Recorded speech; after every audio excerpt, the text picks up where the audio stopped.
Suksesi Astacita Presiden Prabowo disebut jadi modal di Pilpres 2029.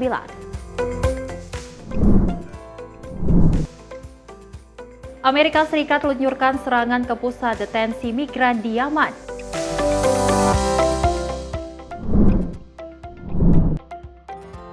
MPR RI sorot aksi premanisme berkedok ormas.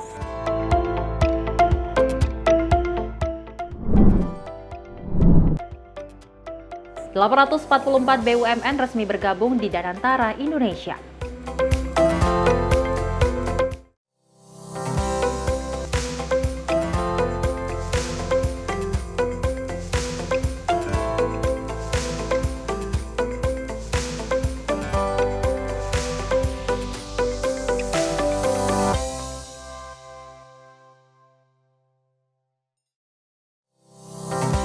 Halo, selamat pagi pemirsa Simpo TV. Selamat pagi Sally. Selamat pagi, bagaimana pagi hari luar ini? Biasa Baik. Ya, tentunya pemirsa kita berdua akan terus memberikan informasi yang terbaik untuk Anda terkait dengan politikan, ekonomi, dan juga hiburan lainnya. Dan seperti diketahui pemirsa bahwa Indonesia saat ini sedang tidak baik-baik saja, di mana aksi parkir liar ini sudah merajalela di mana-mana, dan juga terkait dengan premanisme ini juga sangat tinggi di Indonesia. Betul. Bahkan berkedok dengan sebutan ormas. Dan memang kalau berbicara soal ormas, dan pemirsa, di mana memang masyarakat banyak yang resah dengan keberadaan mereka, yang akhirnya mereka meminta pungutan liar kepada masyarakat, dan nantinya pemerintah akan menindak tegas dengan ormas tersebut, nantinya memang agar masyarakat merasa aman dan nyaman di lingkungannya masing-masing. Dan tentunya informasi menarik lainnya akan terus kami hadirkan. Ini dia Menyapa Pagi Simpo TV selengkapnya.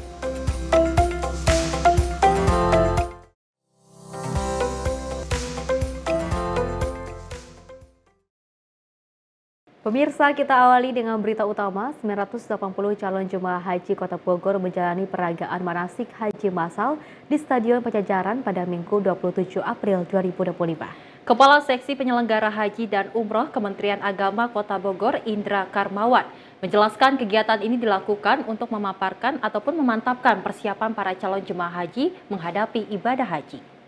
Sebanyak 980 calon jemaah haji atau CJH Kota Bogor menjalani peragaan manasik haji massal di Stadion Pajajaran Kota Bogor pada Minggu 27 April 2025. Kepala Seksi Penyelenggaraan Haji dan Umroh atau PHU Kementerian Agama Kota Bogor, Indra Karmawan menjelaskan, kegiatan ini dilakukan untuk memantapkan persiapan para calon jemaah haji menghadapi ibadah haji. Manasik haji ini sangat penting selain melatih gerakan ibadah, juga mengenalkan lingkungan asrama haji kepada jamaah. Para CHJ menjalani simulasi lengkap ibadah haji, termasuk tawaf, ifadah, dan sa'i, dengan mengenakan pakaian ihram.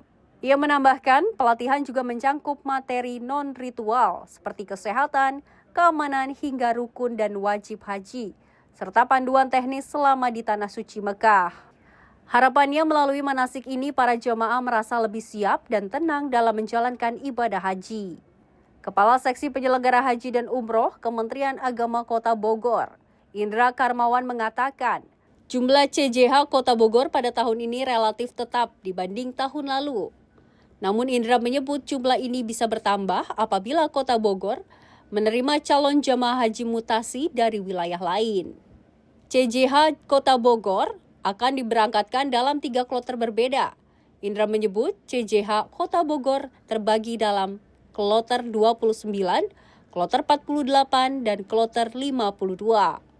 Keberangkatan pertama diawali oleh rombongan kloter 29. Mereka akan diberangkatkan pada tanggal 14 Mei 2025 siang. Kemudian keberangkatan kedua yakni rombongan CJH kloter 48 yang akan diberangkatkan tanggal 20 Mei 2025 malam. Keberangkatan terakhir yakni rombongan kloter 52 yang akan berangkat pada tanggal 26 Mei 2025 pagi. Tim redaksi Simpo TV melaporkan. Selain itu pemirsa, anggota Komisi 4 DPR RI Slamet mengingatkan pemerintah agar tetap diprioritaskan hasil bumi dan perikanan dalam negeri meskipun sedang sering melakukan impor beberapa komoditas. Dan impor berlebihan dapat membunuh potensi pendapatan para petani dan juga nelayan domestik. Slamet menekankan pentingnya menjaga ketahanan pangan dan kesejahteraan petani melalui kebijakan yang mendukung produk lokal. Pemerintah melakukan impor sejumlah komoditas pangan seperti bawang merah, cabai, beras, kedelai, daging sapi, dan lainnya. Beberapa komoditas seperti cabai bahkan diimpor lebih banyak dibandingkan periode yang sama di tahun lalu. Anggota Komisi 4 DPR RI Slamet mengingatkan pemerintah agar tetap mengedepankan hasil bumi petani dan nelayan dalam negeri, meski sedang sering melakukan impor beberapa komoditas. Jangan sampai, kata dia, impor yang dilakukan pemerintah mematikan potensi pendapatan para pekerja domestik. Jangan sampai kemudian atas nama kebutuhan memudahkan proses impor tetapi mematikan para petani, peternak yang ada di kita.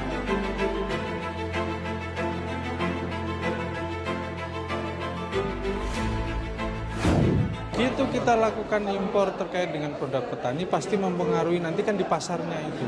Cuma kan kita pegang masih untuk urusan pangan, pemerintah tidak akan impor ya. Sampai hari ini kan belum. Jadi kalau isu impor seperti daging dan lain, faktanya memang kita belum bisa swasembada bahwa kita memang masih butuh, tetapi ini yang harus terus kita kawal. Jangan sampai kemudian atas nama kebutuhan memudahkan proses impor tetapi mematikan para petani, peternak yang ada di kita. Jadi catatan kita tetap harus membela kepentingan rakyat kita, membela kepentingan merah putih. Jangan sampai atas nama kepentingan ekonomi, karena impor itu ujungnya adalah ekonomi, mematikan petani, peternak, dan seluruh potensi yang ada.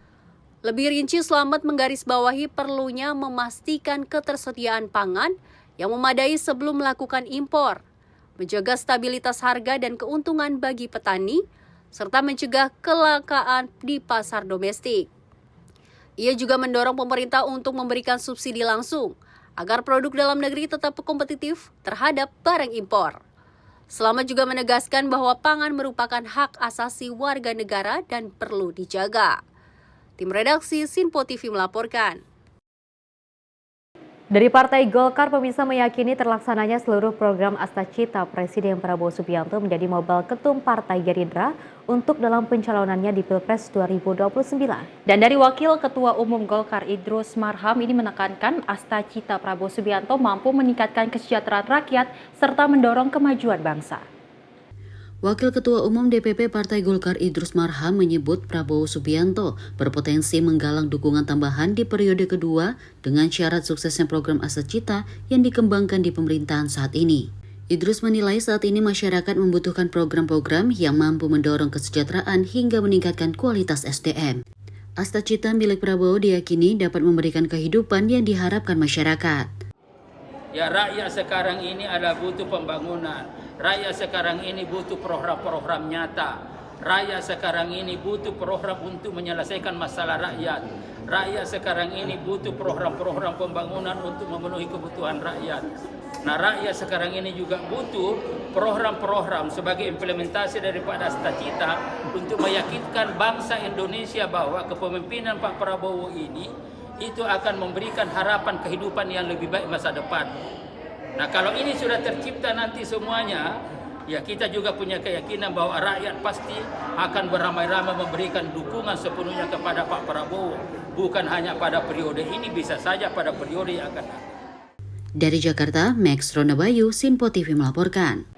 Pemirsa, Wakil Ketua Umum Partai Golkar Ahmad Doli Kurnia merespon pernyataan Ketua Umum Partai Amanat Nasional yaitu Zulkifli Hasan yang siap mendukung Presiden Prabowo Subianto untuk maju di kontestasi Pilpres 2029 mendatang. Dirinya mengatakan pemirsa bahwa pihaknya juga akan siap memberikan dukungan jika Presiden Prabowo Subianto membutuhkan 1 periode lagi. Presiden Prabowo Subianto kini mendapat dukungan yang terus mengalir dari beberapa partai politik untuk maju dalam kontestasi Pilpres 2029 mendatang.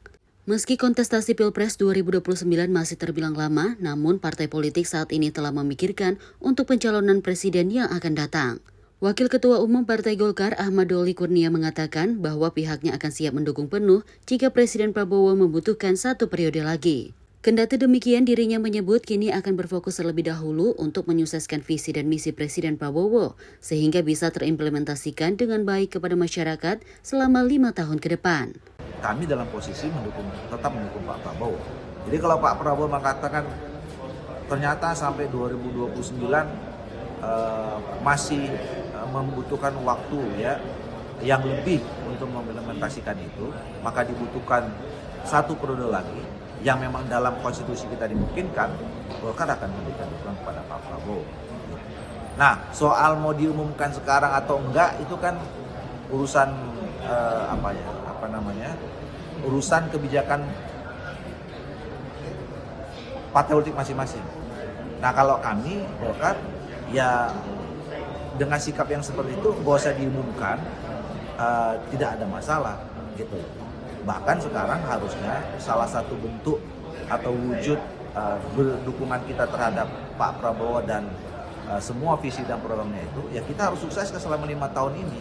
Kita harus menjaga soliditas, ya, membicarakan hal-hal penting day to day tentang bagaimana menjaga supaya seluruh program pemerintah ini bisa terimplementasi dengan baik, ya. Dari Jakarta, Fahri Jal, Sinpo TV melaporkan. Selain itu, pemirsa, PMVJ Siti Feni Rabuka menyampaikan kesan mendalam dan juga apresiasi atas bantuan serta dukungan Indonesia kepada negaranya. Ia juga menegaskan keinginannya untuk menerapkan pengalaman pembangunan Indonesia untuk kemajuan Fiji. Presiden RI Prabowo Subianto menerima Perdana Menteri Fiji Siti Feni Rabuka dalam pertemuan bilateral di Istana Merdeka Jakarta pada Kamis 24 April 2025. Siti Feni menyampaikan apresiasi atas dukungan Indonesia sejak hubungan diplomatik terjalin pada 1974, serta bantuan besar termasuk pendirian pusat pelatihan pertanian di Fiji. Siti Feni mengungkapkan bantuan hibah Indonesia senilai 12 juta dolar Fiji sangat membantu tanpa membebani utang negara mereka. Pusat pelatihan regional pertanian akan dibangun di dekat kota Raki-Raki, salah satu provinsi yang kurang mendapatkan perhatian sebelumnya. Didirikannya pusat pelatihan ini menjadi suntikan besar bagi kehidupan dan keterampilan masyarakat setempat untuk memiliki mata pencaharian. Atas hal ini, Siti Feni menyampaikan bahwa pemerintahan Fiji belajar banyak tentang pembangunan yang dilakukan Indonesia dan akan menerapkannya untuk pembangunan negara Fiji. We also thank you most sincerely for your international show of respect for Fiji during our trying times. You respected the sovereignty of Fiji, unlike some of our traditional friends who turned away from us at that time.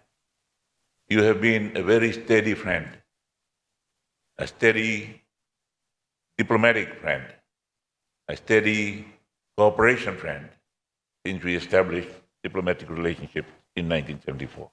Sincerely appreciate your grant of 12 million Fiji dollars, which is equivalent to about 6 million US dollars, which is big for Fiji, particularly as a grant. We do not have to be burdened by the thought of carrying another load of debt. So we thank you and your government most sincerely for that. And we are assured of your assurances this morning that you will, and we congratulate you, and we will take advantage of the opportunities and the doors you have opened for our people. We also look forward to strengthening our cooperation in the areas of medicine, research, and also in education. Pemerintah Fiji mengucapkan terima kasih kepada Indonesia dan Prabowo atas kerjasama yang terjalin dalam isu perubahan iklim, pendanaan, pertanian, dan pembangunan. Siti Feni juga menyampaikan keinginan Fiji untuk memperkuat hubungan dengan Indonesia di bidang pertahanan, keamanan, kedokteran, penelitian, dan pendidikan. Tim redaksi Sinpo TV melaporkan. Informasi lainnya, pemirsa, CEO Danantara Indonesia sekaligus Menteri Investasi dan Hilirisasi Rosan Roslani mengumumkan bahwa seluruh BUMN yang juga berjumlah 844 perusahaan telah resmi bergabung dengan Danantara Indonesia sejak 21 Maret yang lalu. Penggabungan ini merupakan langkah strategis pemerintah dalam mewujudkan perekonomian yang berkeadilan dan juga berpihak pada rakyat. Pengumuman tersebut Rosan sampaikan dalam acara Town Hall Danantara Indonesia yang dihadiri langsung oleh Presiden Prabowo Subianto di Jakarta Convention Center, Jakarta, Senin sore. Dalam kesempatan itu, Rosan mengatakan bahwa sejak diluncurkan oleh Presiden pada 24 Februari 2025, Danantara telah menunjukkan perkembangan signifikan. Rosan mengumumkan bahwa 844 badan usaha milik negara atau BUMN telah resmi bergabung dengan Danantara Indonesia pada 21 Maret 2025 lalu. Sejak dilaunching langsung oleh Bapak Presiden pada tanggal 24 Februari 2025 ini kami langsung bergerak cepat dan alhamdulillah sejak 21 Maret 2025 seluruh BUMN yang berjumlah 844 ini laporan Bapak Presiden sudah resmi menjadi bagian, menjadi milik dari Danantara Indonesia.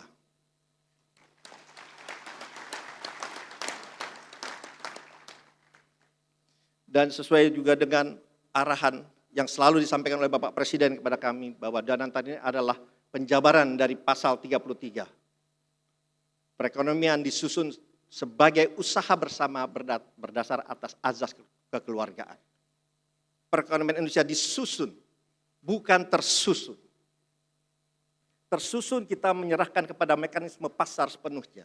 Kita menghormati mekanisme pasar, tetapi juga pemerintah berhak mengintervensi apabila mekanisme pasar itu sudah jauh melenceng daripada kepentingan nasional dan juga pembangunan nasional ke depan. Oleh sebab itu, kehadiran Danantara kembali lagi adalah suatu bentuk konkret dari kehadiran pemerintah dalam menjaga pertumbuhan perekonomian Indonesia ke depan. Lebih lanjut, Rosan menjelaskan bahwa langkah ini sejalan dengan arahan Presiden Prabowo Subianto terkait penjabaran pasal 33 Undang-Undang Dasar 1945, yang mana perekonomian Indonesia disusun atas ajas kekeluargaan, bukan semata-mata menyerahkan diri pada mekanisme pasar. Dari Jakarta, Dio Malaus, Sinpo TV melaporkan. Ya, Sally dan juga pemirsa, siapa yang tidak tahu dengan yang namanya ataupun yang inisiasi program baru terkait dengan Danantara yang sudah dicanangkan oleh Presiden Prabowo Subianto dan juga disetujui oleh Presiden ke-7 Joko Widodo seperti itu terkait dengan adanya Danantara ini itu untuk membangun investasi yang jauh lebih besar di Indonesia agar siapapun yang ingin bergabung bersama kami di Indonesia untuk berinvestasi ini bisa dibuka secara seluas-luasnya untuk sama-sama bekerja sama dan juga membangunkan bangsa Indonesia seperti itu pastinya. Dan kalau kita ketahui memang dari banyak ratusan BUMN, bahkan ada 840 BUMN ini telah bergabung dengan Danantara dan ini dipastikan BUMN ini akan sukses semuanya. Betul, kita ketahui dengan angka 844 BUMN yang bergabung dengan Danantara Indonesia, kita berharap bahwasanya memang investasi di Indonesia terus meningkat, terlebih dengan perekonomian Indonesia yang memang kita ketahui Presiden Prabowo Subianto ingin sekali perekonomian Indonesia ini di angka 8%. Kita berharap juga tidak hanya dari BUMN saja, bahkan dari negara lain seperti Qatar yang sudah masuk ke Danantara Indonesia ini bisa berinvestasi lebih tinggi demi kemajuan Indonesia, mewujudkan Indonesia Emas 2045. Dan pemirsa, informasi lainnya akan terus kami hadirkan usai jeda berikut ini.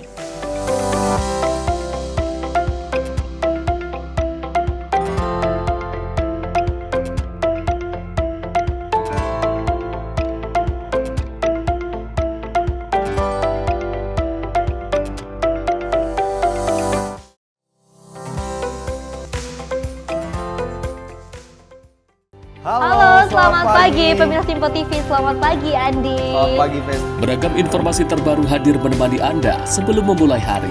Itu memang dari Menteri Perhubungan juga mendukung, Betul. dari Menteri Keuangan juga mendukung, dan kita sebagai masyarakat pun juga Harus mendukung.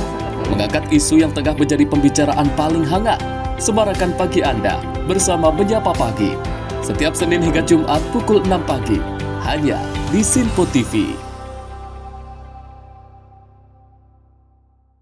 Halo pemirsa, kami kembali hadir dengan sejumlah informasi yang kami himpun dari berbagai penjuru dunia. Rangkaian informasi yang membuat akhir pekan Anda begitu bermakna. Sebuah kelompok di Afrika Selatan memberikan layanan pertunjukan film dengan tenaga surya. Berita yang menjadi sorotan media dari dalam dan luar negeri. Kami hadirkan untuk menemani pekan Anda dalam Sinpo Dunia Sepekan, Sabtu dan Minggu pukul 9 pagi. Hanya di Sinpo TV. Halo, selamat malam pemirsa. Senang sekali rasanya kami mengisi ruang informasi Anda. Akhiri aktivitas Anda dengan rangkuman perkembangan peristiwa yang terjadi sepanjang hari. Sebelumnya kita saksikan ada sekitar 3.000 tamu undangan, sementara di Ibu Kota Nusantara ini ada sekitar 2.000 tamu undangan. Rangkaian informasi nasional dan mancanegara dirangkum sebagai penutup hari dalam Menyapa Malam. Setiap Senin hingga Jumat pukul 8 malam. Hanya di Sinpo TV. Kami hadir dengan rangkaian informasi dari berbagai penjuru dunia. Topik dan isu yang tengah menjadi sorotan mancanegara dikemas dengan lengkap untuk Anda.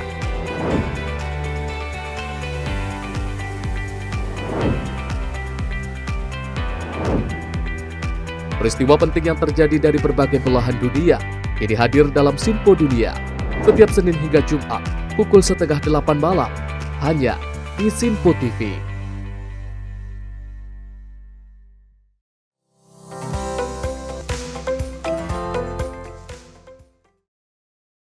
Terima kasih pemirsa, Anda masih menyaksikan Menyapa Pagi Simpo TV dan kita lanjutkan informasinya. Di mana negara Amerika Serikat melakukan serangan udara secara masif terhadap pusat detensi imigran Afrika di ibu kota negara Yaman beberapa waktu lalu. Usai serangan diluncurkan, Amerika Serikat mengungkapkan hal ini tidak tertuju kepada kelompok Houthi di negara tersebut. Pusat detensi imigran Afrika di Provinsi Sa'ana negara Yaman menjadi target serangan udara Amerika Serikat pada beberapa waktu lalu, di mana usai serangan ini dilakukan, 68 migran yang berada di lokasi tersebut tewas mengenaskan. Dilansir dari media setempat, bangunan detensi migran di Provinsi Sa'ana rusak secara menyeluruh akibat serangan udara Amerika Serikat. Sejauh ini tercatat 220 warga setempat menjadi korban tewas pertengahan bulan Maret hingga saat ini. Adapun serangan ini berlangsung pasca pihak US Central Command atau CENTCOM yang bertanggung jawab atas operasi militer di Timur Tengah menginformasikan telah menyerang negara Yaman lebih dari 800 target pasca perintah Presiden Donald Trump. Lebih lanjut, sejauh ini pihak militer Amerika Serikat belum memberikan keterangan resmi apapun terkait serangan ke pusat detensi imigran Afrika di negara Yaman. Dari Jakarta, tim redaksi Sinpo TV melaporkan. Selain itu, pemirsa, Wakil Ketua MPR Edi Suparno angkat bicara soal protes Amerika Serikat terhadap sistem gerbang pembayaran atau gateway kris yang diterapkan di Indonesia. Dirinya mempersilahkan jika produk seperti Master atau Visa yang ingin masuk. Edi Suparno menyebut Indonesia siap bersaing dengan negara lain dalam penyediaan gerbang pembayaran. Negara Amerika Serikat mengeluhkan soal sistem gerbang pembayaran atau gateway QRIS di Indonesia. Merespon hal ini, Wakil Ketua MPR Edi Suparno mengatakan hambatan dagang tersebut tentu harus dilihat dalam konteks bahwa sebuah negara perlu memiliki teknologi untuk menjalankan upaya kegiatan yang memudahkan sektor yang ada. Oleh karena itu, Edi menyebut tak masalah jika produk serupa seperti Master atau Visa yang ingin masuk. Pasalnya, Indonesia akan siap bersaing dengan negara lain dalam penyediaan gerbang pembayaran. Dirinya juga menilai dalam sektor pembayaran melalui QRIS saat memudahkan hingga merambah ke pelaku usaha mikro kecil dan menengah atau UMKM. Dari Abang sendiri tanggapannya? Begini, yang namanya hambatan dagang ya, itu tentu harus dilihat dalam konteks bahwa sebuah negara perlu memiliki teknologi ya untuk menjalankan berbagai upaya kegiatan yang memudahkan sektor usaha yang ada. Di dalam sektor pembayaran, QRIS itu memudahkan. Ya, bahkan QRIS itu pun sekarang sudah merambah sampai UMKM.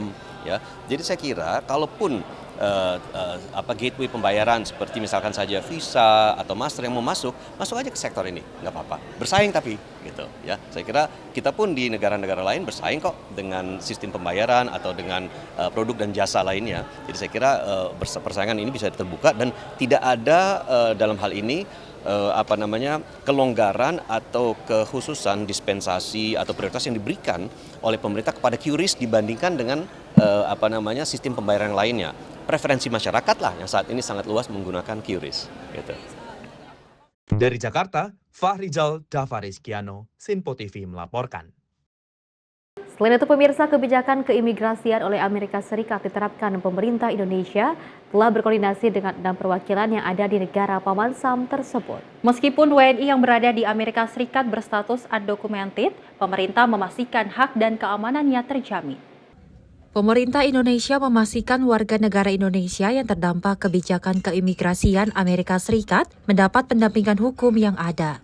Sejauh ini sudah ada 20 WNI yang terdampak kebijakan imigrasi Amerika Serikat, di mana 5 diantaranya telah dideportasi, serta 6 dari 20 WNI tersebut berstatus mahasiswa. Direktur Perlindungan WNI Kementerian Luar Negeri Juda Nugraha memastikan WNI yang terdampak kebijakan ini mendapatkan pendampingan hukum dari pemerintah Indonesia, serta memiliki hak-haknya di negara paman SAM tersebut. Per hari ini ada 20 yang terdampak. Dari 20 tersebut, 5 sudah dideportasi.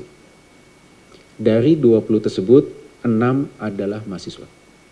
At least yang memiliki visa awalnya F1, ya, yaitu sebagai mahasiswa. Nah, langkah-langkah apa yang sudah kita lakukan? Pertama, tentunya kita melakukan akses ke konsuleran ya, untuk memastikan agar para WNI mendapatkan perlakuan yang baik dan juga mendapatkan hak-haknya.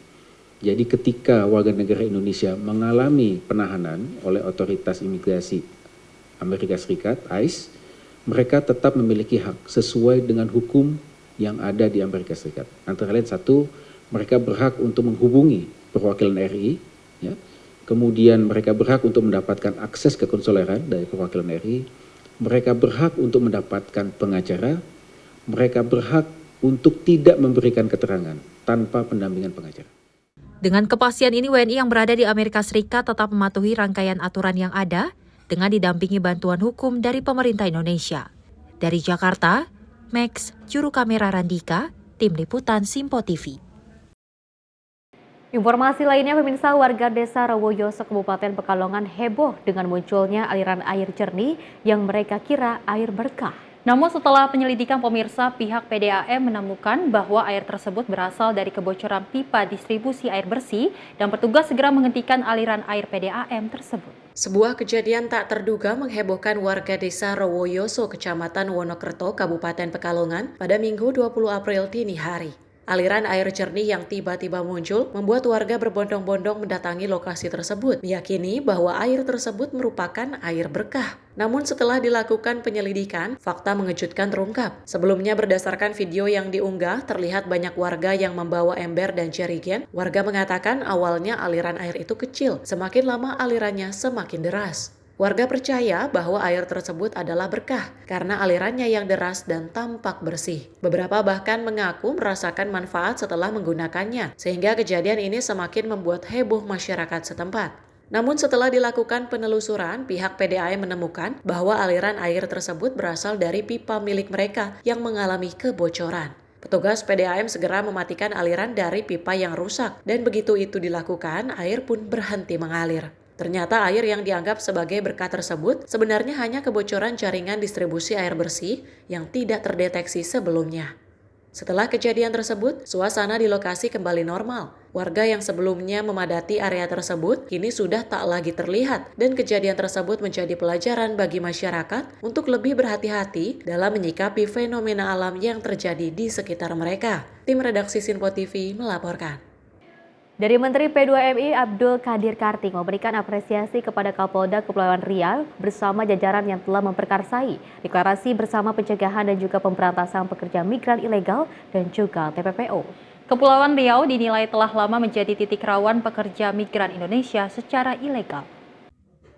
Kepulauan Riau dinilai kerap dimanfaatkan sebagai jalur keberangkatan menuju Malaysia, Singapura, dan negara lainnya melalui pelabuhan tikus. Dalam kurun waktu Oktober 2024 hingga Maret 2025, Kemen P2MI mencatat sebanyak 2.637 calon pekerja migran berhasil dicegah keberangkatannya secara non-prosedural. Oleh karenanya, Menteri P2MI Abdul Qadir Karding memberikan apresiasi kepada Kapolda Kepulauan Riau Irjen Pol Asef Safrudin beserta jajaran yang telah memprakarsai deklarasi bersama pencegahan dan pemberantasan pekerja migran ilegal dan TPPO. Menteri Karding menegaskan ada dua pendekatan strategis yang didorong dalam upaya ini. Jadi ada dua hal itu yang kita dorong kepada seluruh pihak yang ada di Kepri ini. Satu, penegakan hukum yang kuat, terutama terhadap calo, terhadap sindikat atau mafia. Yang kedua adalah melakukan apa yang disebut pendekatan yang lebih soft, lebih halus, yaitu semua yang dicegah kita akan klasifikasi klaster untuk dilatih lalu diberangkatkan kembali ke negara mereka sehingga mereka prosedural. Deklarasi P2MI bersama Kapolda Riau dapat melakukan pencegahan dan pemberantasan pekerja migran ilegal dan TPPO. Tim redaksi Sinpo TV melaporkan. Ya, Sally dan juga pemirsa, seperti diketahui kasus TPPO yang juga berkedok dengan adanya iming-iming untuk diberikan sebuah pekerjaan di luar negeri. Apalagi ini banyak sekali masyarakat Indonesia yang mungkin kurang aware dan juga kurang literasi dan juga terkait dengan banyaknya lowongan pekerjaan di media sosial, khususnya seperti itu. Kalau kita ketahui dari Komdigi juga sudah memberikan beberapa edukasi terkait dengan hal tersebut. Ini mudah-mudahan tidak terjadi lagi di Indonesia, apalagi kemarin juga sempat banyak sekali warga negara Indonesia yang terjebak di Kamboja. Betul. Dan hingga akhirnya bisa terselamatkan. Mudah-mudahan ini tidak ada hal-hal seperti ini lagi. Betul, dan memang langkah dari Kapolda Kepulauan Riau ini sangat dinilai baik oleh Menteri P2MI, di mana memang kita ketahui titik dari adanya keberlanjutan dari korban TPPO tersebut memang kita ketahui ada di Kepulauan Riau, dan memang kita ketahui ini menjadi penting karena memang masyarakat banyak yang belum mengetahui tentang adanya TPPO tersebut. Dan memang pentingnya masyarakat melihat ataupun mencari informasi yang baik agar tidak terjebak dengan adanya TPPO sendiri. Betul, dan tentunya kalau misalnya masyarakat Indonesia ataupun pemirsa di rumah yang ingin bekerja di luar negeri, kita harus memperhatikan bagaimana syarat-syarat dan ketentuannya, apakah sesuai dengan administrasinya, seperti itu. Dan jangan sampai kalian tertipu hanya karena jumlah imbalan ataupun fee yang besar untuk Anda, seperti itu. Dan pemirsa, informasi lainnya akan terus kami hadirkan usai jeda berikut ini.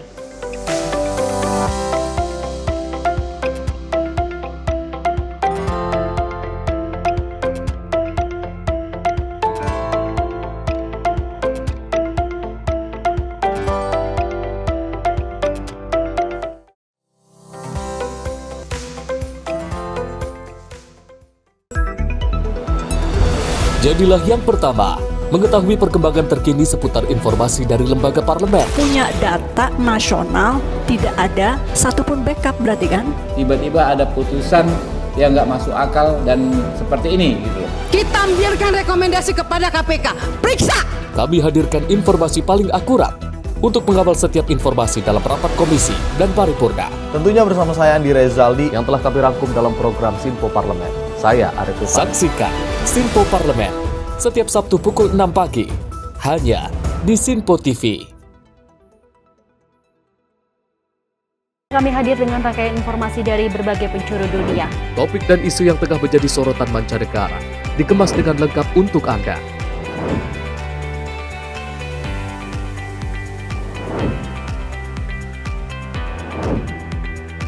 Peristiwa penting yang terjadi dari berbagai belahan dunia ini hadir dalam Sinpo Dunia setiap Senin hingga Jumat pukul 7:30 malam hanya di Sinpo TV.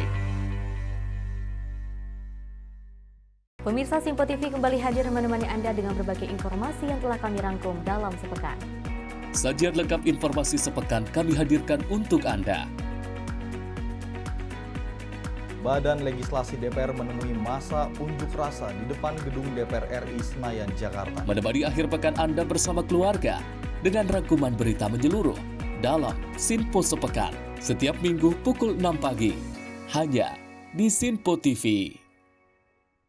Halo pemirsa, kami kembali hadir dengan sejumlah informasi yang kami himpun dari berbagai penjuru dunia. Rangkaian informasi yang membuat akhir pekan Anda begitu bermakna. Sebuah kelompok di Afrika Selatan memberikan layanan pertunjukan film dengan tenaga surya. Berita yang menjadi sorotan media dari dalam dan luar negeri kami hadirkan untuk menemani pekan Anda dalam Sinpo Dunia Sepekan, Sabtu dan Minggu pukul 9 pagi hanya di Sinpo TV.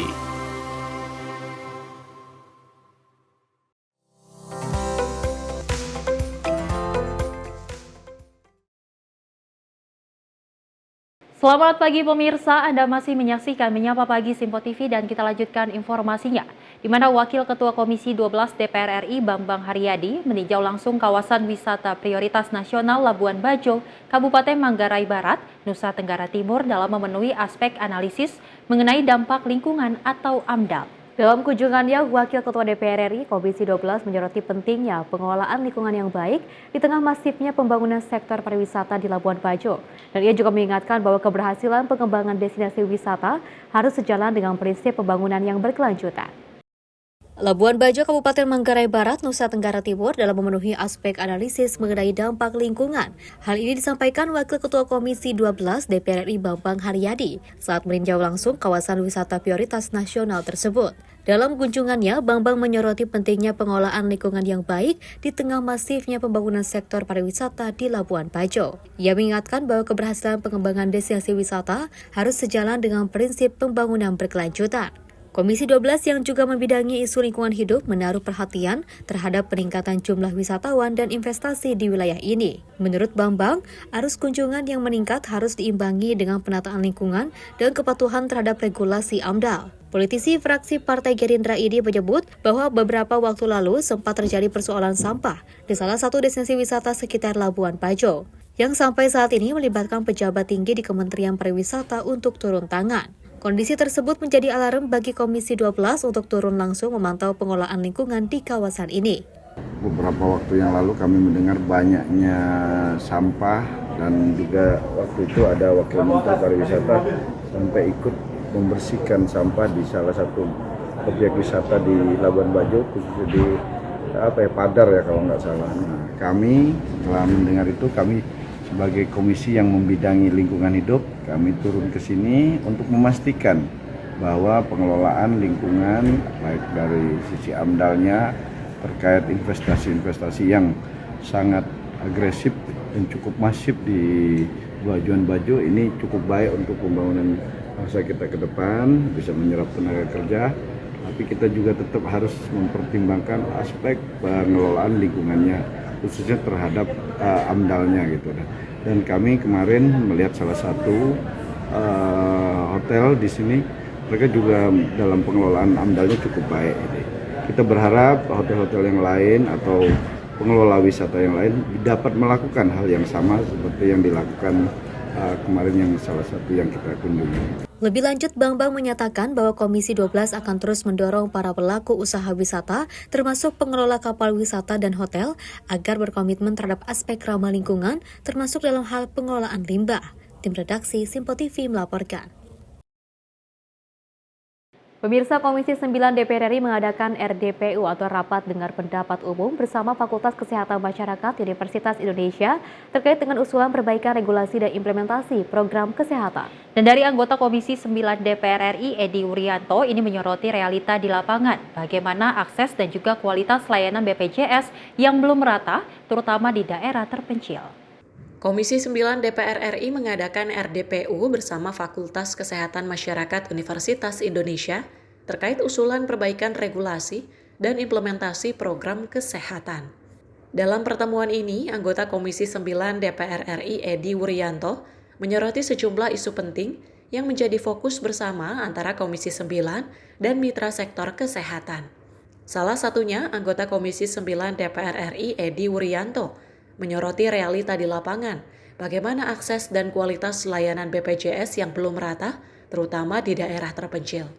Meski cakupan JKN sudah lebih dari 90%, masih banyak warga miskin yang sudah terdaftar BPJS justru tidak bisa menggunakan haknya karena minimnya fasilitas dan tenaga kesehatan yang ada. Berdasarkan usulan yang diberikan, Edi menekankan pentingnya mengubah persepsi terhadap tenaga medis di puskesmas dengan di rumah sakit yang sering dipandang sebelah mata. Sistem kapitasi di puskesmas yang belum merata juga menjadi tanggung jawab bersama Komisi 4 beserta mitra lainnya. Kan persoalannya begini, JKN kita sudah mengcover di atas 90%. Artinya sebagian besar penduduk sudah menjadi peserta BPJS. Tetapi ketika dia mau menggunakan manfaatnya, dia nggak bisa bayar tapi nggak bisa menggunakan manfaat. Kan nggak adil. Dan itu terjadi pada daerah-daerah terpencil. Padahal di sana daerah terpencil itu kita temukan orang miskin. Orang miskin menjadi peserta BPJS malah justru tidak bisa menggunakan manfaatnya sebagai anggota karena tidak adanya layanan kesehatan. Tetapi yang lebih penting persepsi terhadap kompetensi SDM kesehatan itu saat ini harus dibongkar semuanya. Karena begini, banyak perawat, bidan, mungkin juga kesmas juga, mungkin dokter juga yang sering membedakan antara SDM yang ada di puskesmas dan hospital. Padahal kan harusnya nggak seperti itu. Kalau dibedah dalam ilmu public health, kompetensi SDM yang ada di puskesmas itu jauh lebih sulit daripada di hospital. Tetapi persepsi para pemegang keputusan itu masih mungkin seperti itu. Nah, ini yang perlu kita bongkar.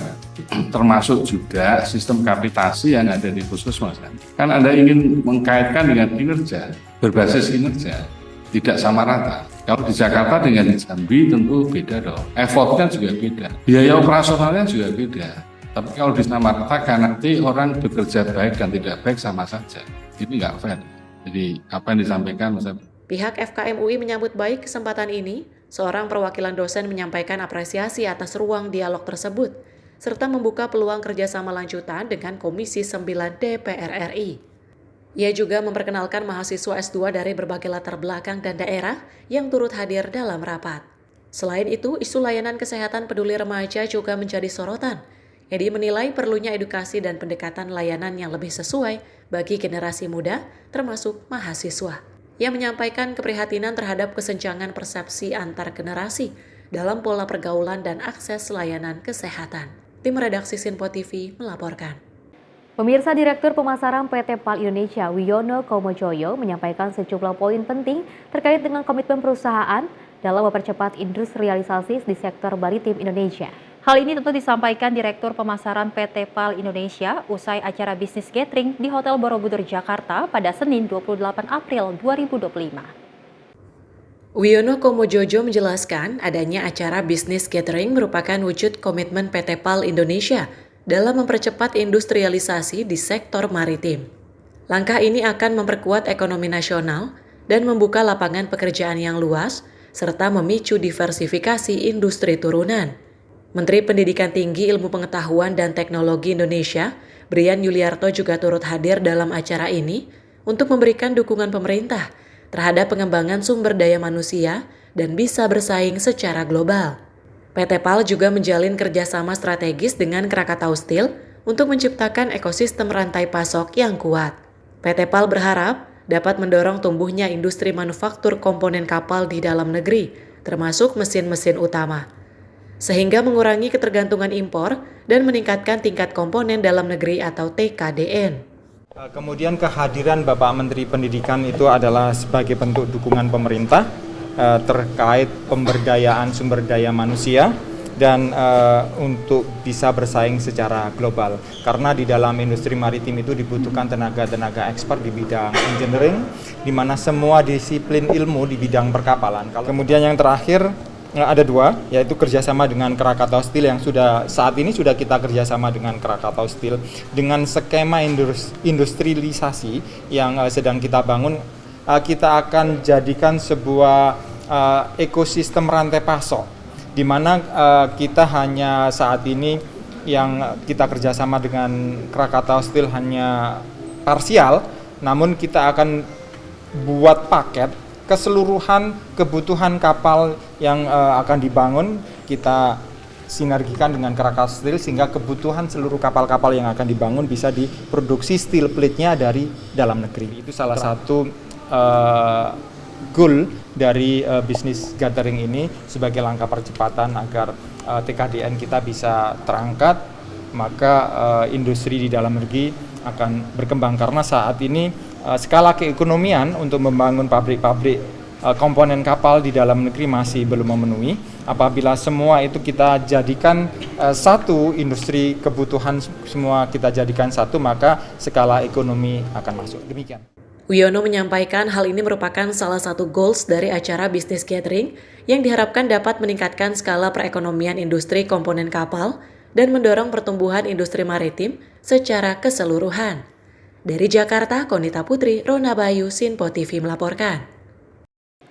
Pemirsa, pemerintah telah memetakan 28 komoditas unggulan untuk percepatan hilirisasi. Semua komoditas tersebut diklaim berpotensi akan menghasilkan nilai tambah lebih dari 13.000 triliun rupiah pada tahun 2040 mendatang. Dan dari Wakil Presiden Indonesia Gibran Rakabuming Raka ini menegaskan kebijakan hilirisasi penting dilakukan dan sesuai dengan Undang-Undang Dasar 1945 bahwa bumi, air, dan kekayaan alam yang terkandung di dalamnya dikuasai oleh negara dan dipergunakan sebesar-besarnya untuk kemakmuran rakyat. Pemerintah telah membentuk satuan tugas untuk percepatan hilirisasi pada 2025 dan mendorong gelombang investasi besar-besaran. Investasi untuk sektor ini diperkirakan mencapai 407 triliun rupiah, hampir seperempat dari total investasi nasional. Wapres Gibran menegaskan bahwa Indonesia telah dianugerahi sumber daya alam yang sangat melimpah, namun kekayaan alam saja ternyata tidak cukup. Sebab menurutnya, yang menjadi tantangan saat ini justru bagaimana mengolah kekayaan alam tersebut agar memiliki nilai tambah yang maksimal. Oleh sebab itu, kebijakan hilirisasi penting untuk kita lakukan dan sesuai dengan Undang-Undang Dasar 1945.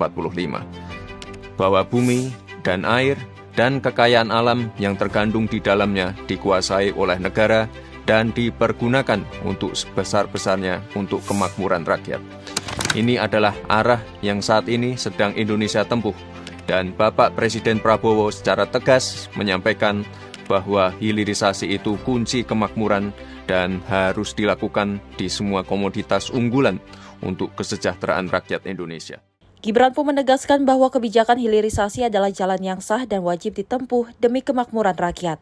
Bahkan Presiden Prabowo Subianto pun telah secara tegas menjadikan hilirisasi sebagai strategi utama pembangunan nasional di semua sektor. Dari Jakarta, tim Simpo TV melaporkan. Ya, saya dan juga pemirsa terkait dengan hilirisasi ini memang sedang digencar-gencarkan oleh pemerintah Indonesia. Seperti itu kita ketahui memang ini sudah menjadikan salah satu pokok utama dari Presiden Prabowo Subianto yang sebelumnya juga ini sudah dicanangkan oleh Wakil Presiden Gibran Rakabuming Raka yang diketahui bahwa kalau dari Wapres Gibran Rakabuming Raka juga sempat mengatakan Indonesia ini sangat kaya akan kekayaan alamnya. Namun ternyata dengan kekayaan ataupun sumber daya alamnya ini ternyata tidak cukup seperti itu. Kita harus perlu hal-hal yang lain. Dan kalau kita ketahui memang dari tantangan yang saat ini ataupun menjadi fokus utamanya adalah bagaimana caranya kita bisa mengolah agar kekayaan alam ini bisa bertambah nilai tambahnya. Dan memang kalau kita ketahui Indonesia memiliki kekayaan alam yang sangat luar biasa, banyak sekali Festi, di mana kalau kita kelola dengan baik ini bisa meningkatkan nilai tambah ataupun ekonomi di Indonesia. Dan memang ini yang akan digencarkan dari pemerintahan Prabowo Subianto dan Gibran Rakabuming Raka, di mana memang tujuannya adalah untuk kemakmuran rakyat pastinya. Dan kita juga sama-sama untuk bisa saling mendukung satu sama lain seperti itu. Dan mudah-mudahan dengan adanya hilirisasi ini nilai tambah di Indonesia bisa semakin meroket. Pemirsa, informasi lainnya akan terus kami hadirkan usai jeda berikut ini.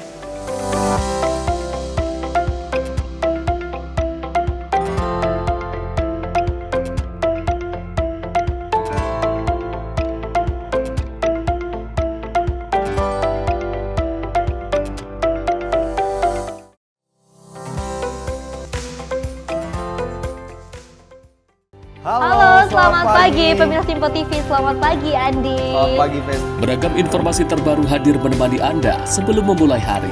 Itu memang dari Menteri Perhubungan juga mendukung, Betul. dari Menteri Keuangan juga mendukung, dan kita sebagai masyarakat pun juga Harus mendukung. Mengangkat isu yang tengah menjadi pembicaraan paling hangat. Semarakan pagi Anda bersama Menyapa Pagi. Setiap Senin hingga Jumat pukul 6 pagi. Hanya di Simpo TV.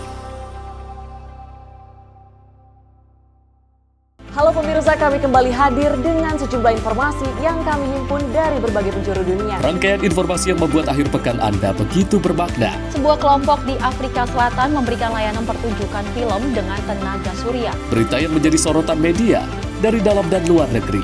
Kami hadirkan untuk menemani pekan Anda dalam Simpo Dunia Sepekan. Sabtu dan Minggu pukul 9 pagi. Hanya di Simpo TV. Halo, selamat malam pemirsa. Senang sekali rasanya kami mengisi ruang informasi Anda. Akhiri aktivitas Anda dengan rangkuman perkembangan peristiwa yang terjadi sepanjang hari.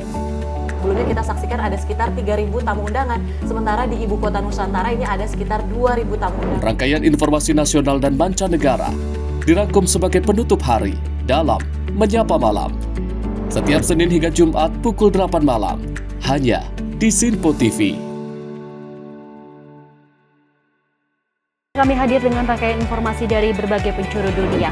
Topik dan isu yang tengah menjadi sorotan mancanegara dikemas dengan lengkap untuk Anda.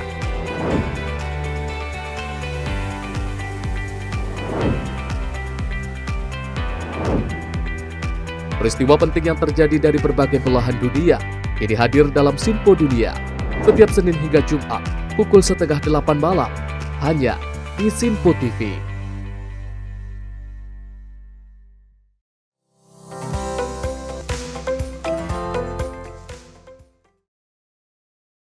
Pemirsa, Anda masih bersama kami dalam Menyapa Pagi Simpo TV, di mana Wakil Ketua MPR Edi Suparno ini menegaskan aksi premanisme berkedok ormas yang mengganggu pelaku usaha dan industri harus ditertibkan segera. Dirinya juga mengatakan pemerintah akan mengirimkan sinyal kuat kepada dunia, usaha, dan investasi dengan tidak akan mentolerir aksi premanisme berkedok ormas. Aksi premanisme berkedok ormas kini marak terjadi dengan kerap mengganggu para pelaku usaha atau investasi. Wakil Ketua MPR, Edi Suparno, mengatakan aksi tersebut harus ditertibkan segera. Dirinya menjelaskan, di tengah badai tarif impor yang hendak diberlakukan oleh Amerika Serikat, sektor investasi akan bisa mendongkrak pertumbuhan ekonomi Indonesia ke target 8%. Oleh karena itu, ia menegaskan jika ada pihak yang mengganggu investasi sama saja dengan mengganggu target pemerintahan untuk mencapai ekonomi 8%. Ini merupakan kelanjutan dari kunjungan saya ke Cina seminggu yang lalu, di mana saya juga diantaranya mengunjungi pabrik produsen mobil BYD. Dan di sana saya sampaikan bahwa investasi itu di Indonesia harus diproteksi, terutama dari aspek keamanannya, apalagi kalau itu menyangkut aksi-aksi premanisme. Jadi di sini perlu saya sampaikan bahwa bagi investasi, masalah keamanan, masalah penegakan hukum itu merupakan hal yang paling utama. Jadi, nah dengan adanya pelemahan di sektor belanja konsumen, adanya juga penurunan dari harga-harga komoditas dunia, yang perlu diandalkan itu adalah investasi. Dan kita lihat tahun ini saja kebutuhan investasi kita targetnya itu kurang lebih 1.900 triliun rupiah. Artinya apa? Untuk menunjang pertumbuhan ekonomi 8%, ini mesin ekonomi kita dari aspek belanja konsumennya, ekspornya, dan investasinya itu harus masuk gigi 4, gigi 5 agar tercapai target 8%. Dengan kata lain, jika ada gangguan terhadap pelaku usaha di sektor investasi, itu sama saja dengan mengganggu target pemerintah untuk mengejar pertumbuhan ekonomi 8% tersebut. Nah, oleh karena itu, kita harus segera melakukan tindakan terhadap aksi-aksi premanisme yang sering berkedok ormas tersebut, agar Indonesia bisa mengirimkan sinyal yang kuat kepada dunia usaha, kepada pelaku investasi, bahwa Indonesia itu tidak akan mentolerir dalam tanda petik aksi-aksi koboi, ya, premanisme yang sering berkedok ormas tersebut. Dari Jakarta, Fahrizal Jafar Rizkiano, Sinpo TV melaporkan. Selain itu, pemirsa, Ketua Komisi 2 DPR Rifki Nizami Karsyayuda mengatakan bahwa pihaknya akan siap untuk membahas revisi undang-undang tentang organisasi kemasyarakatan jika diusulkan oleh pemerintah. Dan usulan revisi tersebut muncul usai banyaknya aksi premanisme berkedok ormas yang meresahkan banyak masyarakat. Hal tersebut disampaikan oleh Ketua Komisi 2 DPR Rifki Nizami Karsyayuda usai rapat kerja bersama Menteri Dalam Negeri dan seluruh gubernur Indonesia di Kompleks Parlemen Senayan, Jakarta. Rifki Nizami menilai ormas yang meresahkan bukan organisasinya, melainkan individu yang mengatasnamakan ormas dan melakukan tindakan premanisme di tengah masyarakat. Oleh karena itu, ia menyebut tindakan yang tepat ialah melalui proses penegakan hukum yang tegas. Dirinya juga menjelaskan, jika targetnya membubarkan ormas yang bermasalah, maka revisi terhadap UU Ormas belum terlalu mendesak untuk dilakukan. Kalau bagi kami di DPR, terutama Komisi 2 DPR RI, kalau memang itu usulan dari pemerintah dan kami ditugaskan oleh pimpinan DPR untuk membahasnya, kami siap. Tetapi menurut pandangan saya pribadi ini ya, bukan sebagai Ketua Komisi 2 DPR RI, kalau yang meresahkan itu adalah perilaku orang per orang yang kerap mengatasnamakan ormas, misalnya melakukan pemerasan, premanisme, kemudian hal-hal lain yang kemudian tidak pada tempatnya. Kata kuncinya dua. Satu, tegakkan hukum setegak-tegaknya. Itu kan masuk dalam tindak pidana umum. Sepanjang kemudian aparat penegak hukum melakukan penegakan, orang mau malak, mau meras, minta THR dan seterusnya, harusnya isu ini nggak jadi masalah.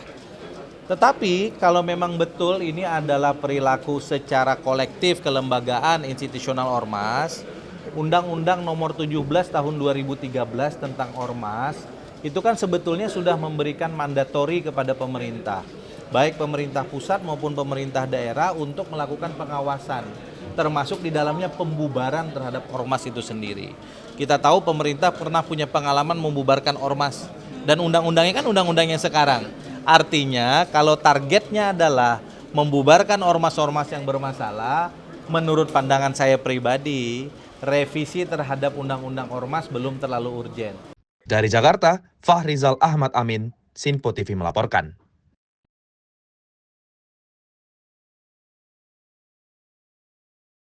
Informasi lainnya, pemirsa, polisi berhasil menangkap para pelaku spesialis penipuan dengan modus penukaran kartu ATM korban. Dan dari para tersangka, polisi mengamankan beberapa barang bukti yang digunakan pelaku saat melancarkan aksinya.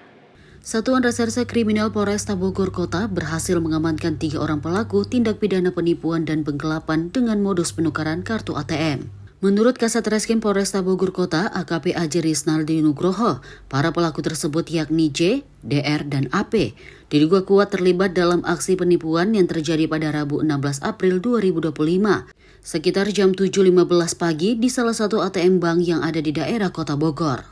Dalam aksinya, para pelaku menggunakan operandi dengan berpura-pura mengajak korban bekerja sama dalam usaha jual beli handphone dan memperkenalkan seorang rekan pelaku yang mengaku sebagai warga negara Brunei. Setelah berhasil mengelabui korban, pelaku kemudian menukar kartu ATM milik korban dengan ATM palsu yang telah disiapkan. Dari hasil penangkapan, sejumlah barang-barang bukti berhasil diamankan, diantaranya 4 unit handphone, 76 lembar kartu ATM dari berbagai bank, serta 20 plat nomor kendaraan palsu. Dari CCTV ATM, kita profiling bahwa wajahnya itu sama dengan residivis yang baru keluar di lapas. Jadi salah satu tersangka ini atas nama D itu pernah dijerat pasal yang sama di Polres Bogor Kota di tahun 2021 dengan tindak pidana yang sama. Kemudian kita lakukan pengejaran di daerah Cianjur. Dan alhamdulillah akhirnya kita bisa mengamankan di antara 4 orang yang melakukan, kita bisa mengamankan 3 orang. Akibat perbuatannya, para pelaku dijerat dengan pasal penipuan dan atau penggelapan sebagaimana dimaksud dalam pasal 378 KUHP dan atau pasal 372 KUHP dengan ancaman pidana paling lama 4 tahun penjara. Dari Bogor, tim kontributor Sinpo TV melaporkan. Pemirsa, seorang pria warga Durenjaya, Kota Bekasi, Jawa Barat, tega cabuli anak tiri perempuannya yang sudah berusia 19 tahun. Menurut korban, pemirsa, terduga pelaku masuk ke dalam kamar korban saat sedang dalam pengaruh minuman keras dan memaksa melakukan aksi persetubuhan. Bejat pria bernama Enda Supriyadi, usia 48 tahun, warga Durenjaya, Bekasi Timur, Kota Bekasi, Jawa Barat, tega melakukan aksi pencabulan terhadap anak tiri perempuan yang sudah berusia 19 tahun dengan cara masuk ke dalam kamar korban saat terduga pelaku sedang dalam pengaruh minuman keras. Menurut kuasa hukum Ari Priya Sudarna menjelaskan, peristiwa berawal saat korban sedang tidur di ruang tengah. Saat itu pelaku mencoba melakukan persetubuhan terhadap korban dengan cara dibekap dan meraba seluruh badan korban. Di saat bersamaan aksinya tersebut diketahui kakak korban hingga melaporkan ke Perlindungan Anak dan Perempuan Polres Metro Bekasi Kota. Selain itu, sebelum aksinya diketahui keluarga, pelaku kerap melakukan pelecehan, seperti menunjukkan kemaluannya ke korban, tidak memakai celana, dan bahkan pelaku beberapa kali kepergok sedang mengintip korban yang sedang mandi. Jadi pada hari ini kami mewakili para korban melaporkan dugaan tindak pidana kekerasan seksual yang dilakukan oleh ayah tiri kepada anak tirinya yang terjadi di Kota Bekasi. Jadi ini menjadi hal yang sangat memprihatinkan buat kami tentunya.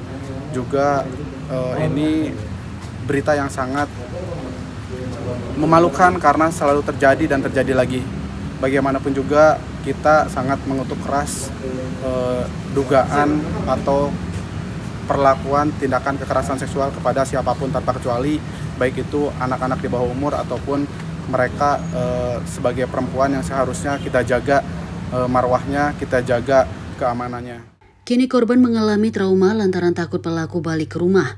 Pasalnya, akibat kejadian tersebut, pelaku kabur dan diduga masih di wilayah Bekasi dan sekitarnya. Selain itu, pihaknya juga berharap pelaku cepat ditangkap agar tidak ada korban selanjutnya. Dari Bekasi, Muhammad Ridwan, Sinpo TV melaporkan. Selain itu, pemirsa, kedapatan membawa senjata api usai terlibat kecelakaan dengan pengendara lain di kawasan Senen, Jakarta Pusat. Seorang pengacara berinisial S ditangkap petugas Reskrim Polres Metro Jakarta Pusat.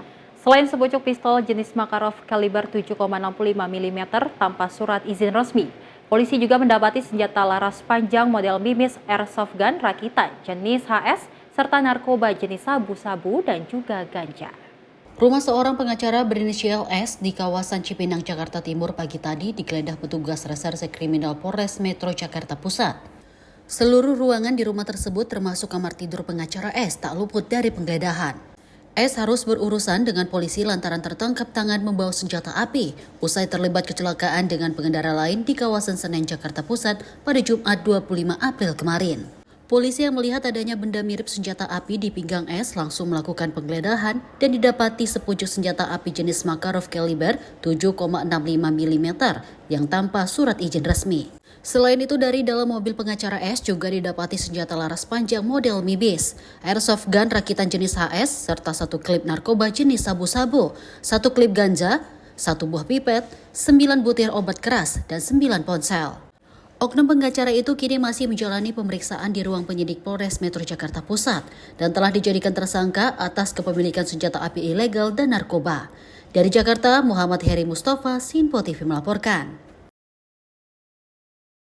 Ya, Sri dan juga pemirsa, ini sangat miris sekali di mana seorang pengacara ini menabrak salah satu korban seperti itu. Yang kita ketahui memang ini ada indikasi bahwa beliau ini terdapat dari adanya narkoba, bahkan jenis sabu-sabu, dan bahkan mendapati adanya senjata tajam yang memang secara tidak resmi ataupun tidak ada izin seperti itu ya. Kalau kita ketahui, berhati-hatilah untuk berkendara, apalagi membawa senjata tajam yang tidak ada izin secara resmi. Betul. Seperti itu.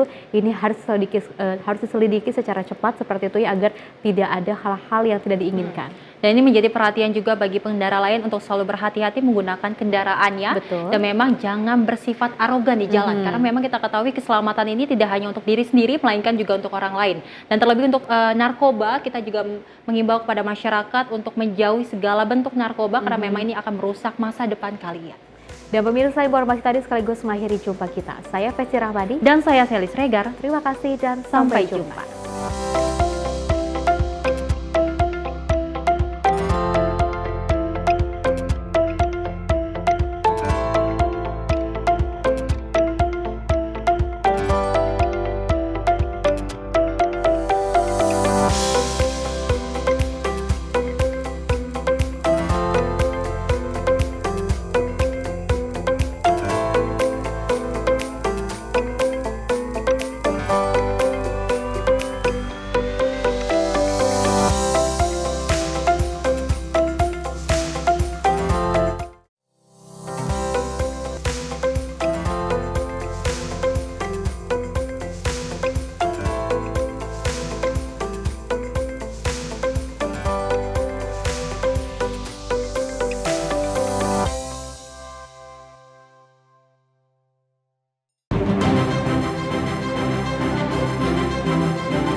Simpo TV, News, Sport, Entertainment.